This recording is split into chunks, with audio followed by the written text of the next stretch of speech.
There's a silent, invisible force that keeps people connected, even long after a relationship ends.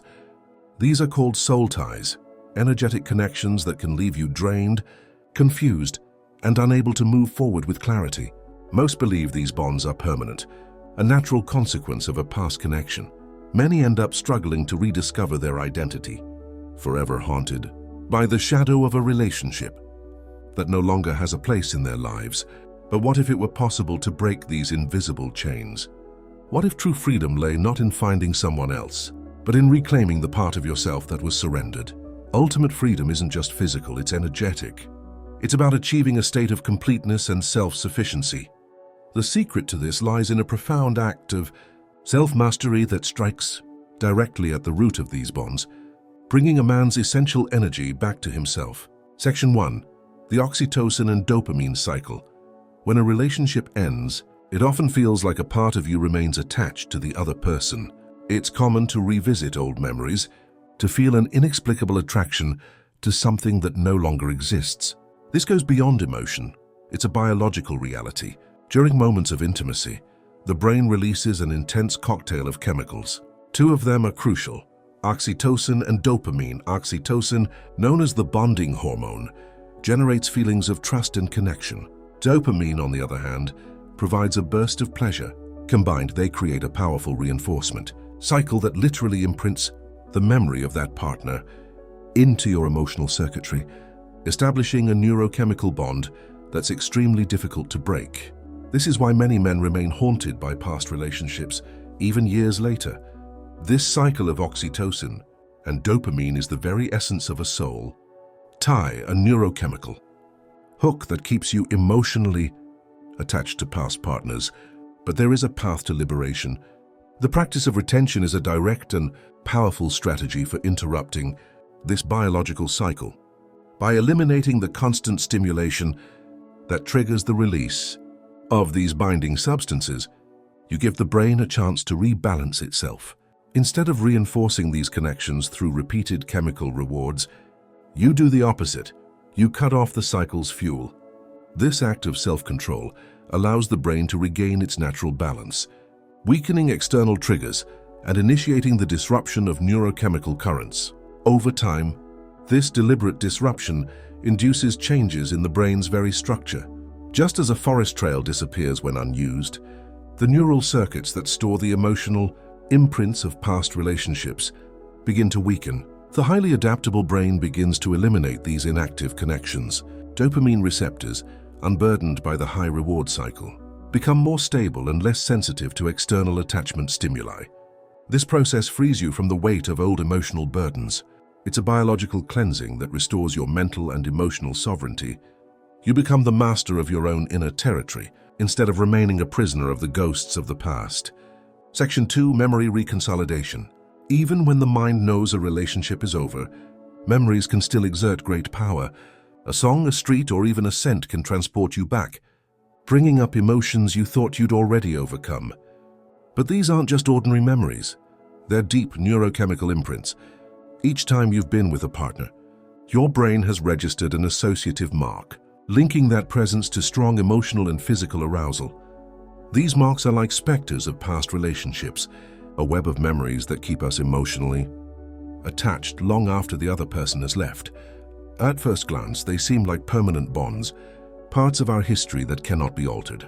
But what if this weren't true?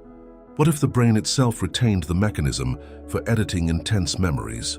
The human brain possesses an extraordinary characteristic: neuroplasticity, the ability to reorganize itself, creating new connections throughout life. The problem is that for most, it remains stuck in old patterns, repeating the same emotional cycles.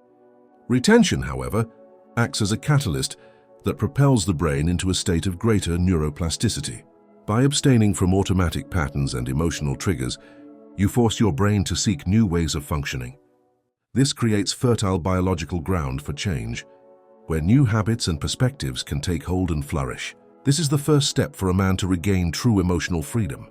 This increased neuroplasticity enables a process called memory reconsolidation. It's the mechanism by which the brain reviews and modifies existing memories.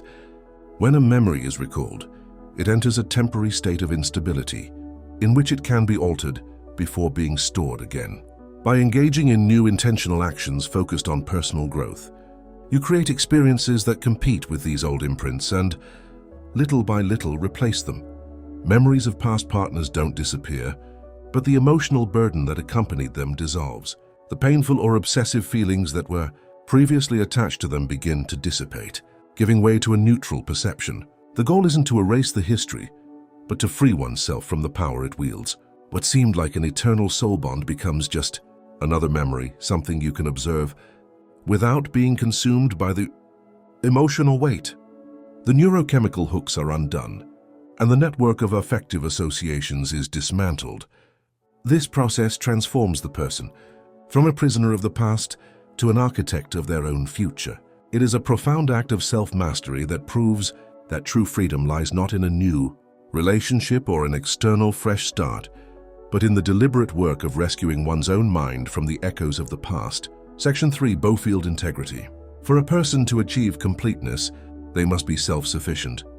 However, many experience a constant, invisible drain on their energy, a loss of vitality that makes them feel incomplete. This isn't just psychological, it's a deeply ingrained biological and energetic reality. Throughout history, various ancient traditions have spoken of a life force, a fundamental energy that represents the essence of human beings. It was believed that this energy could be given, consciously or not, creating invisible bonds that lasted long after a physical connection ended. The modern world often rejects this idea, but the experience of feeling energetically trapped in someone from the past is common to the human condition. What if this ancient knowledge were correct? What if the key to reclaiming one's power was to seal this energetic leak? The biological basis for this goes beyond hormones.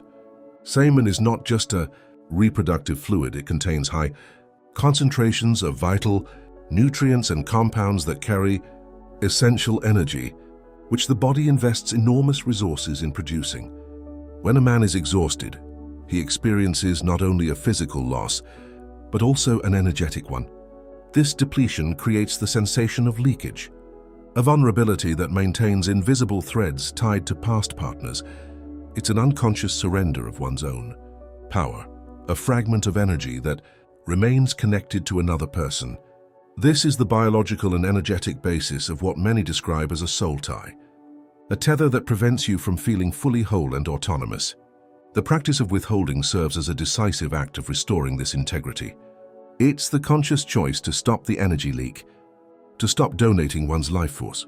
By doing so, the individual creates an internal magnetism, drawing back the fragmented energy that, unconsciously, remained trapped in others. The result is a true energetic redefinition. They no longer walk through life carrying the invisible weight of old relationships. Instead, he experiences a renewed sense of wholeness and sovereignty. It's not just the condition of being single, it's the profound experience of being a complete, independent man, whole in himself, and free to build his own life on his own terms.